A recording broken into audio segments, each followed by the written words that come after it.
Welcome to Bloom Health Haven, Faith, Healing and Health. How to trust your body again after a health scare. A health scare is life-changing. It shakes your foundation. It makes you question everything. Your body, once familiar, feels strange, weak, fragile. You wonder, can I heal? Can I trust my body again? Healing is not just about fixing physical symptoms. It's also emotional, mental, spiritual. Today we explore how faith, healing and health intertwine.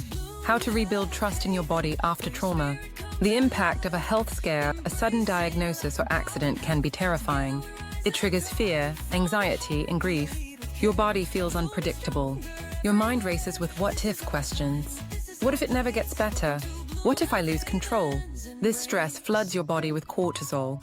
High cortisol disrupts healing, weakens your immune system. It also affects your sleep and mood. Faith as a healing force. Faith is belief beyond the visible. It's hope in uncertainty. It's trust that healing is possible.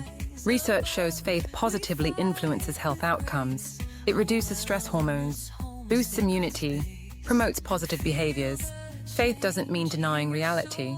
It means accepting where you are and believing in possibility. Emotional healing is essential. Physical healing can't happen without emotional processing. Grief for lost health is natural. Allow yourself to feel sadness, anger, frustration. Don't suppress emotions.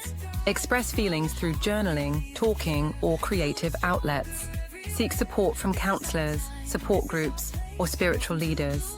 Rebuilding trust in your body. Trust is earned through small steps. Start by listening to your body. Notice sensations without judgment. Recognize new limits. Respect them.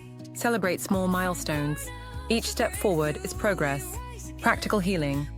Tools, gentle movement, stretching, yoga or slow walking. Promote circulation and ease tension. Balanced nutrition. Provide your body with nutrients for repair. Rest and sleep allow time for restoration. Mindfulness and meditation calm your nervous system. Reduce stress. Prayer and spiritual practices connect with your inner strength. Real life story. Maria's journey. Maria had a stroke. She feared she'd never walk again. Her faith sustained her. She embraced emotional healing, took small steps daily. She listened to her body's signals, adapted her pace. Months later, Maria regained mobility. Her spirit grew stronger. The power of community healing isn't solo. Surround yourself with supportive people. Share your story. Find connection and encouragement. Forgiveness and compassion. Forgive your body for what it endured. Forgive yourself for struggles. Compassion fuels healing. Embracing new normal. Your body may change. Accept its new rhythms. Find new ways to thrive. Healing is a journey, not a destination. Final thoughts. A health scare is hard, but healing is possible. With faith, patience and love, you can rebuild trust in your body. You are stronger than you know. Visit bloomhealthhaven.com and edithspro.com for support and resources. Empowering wellness, embracing life.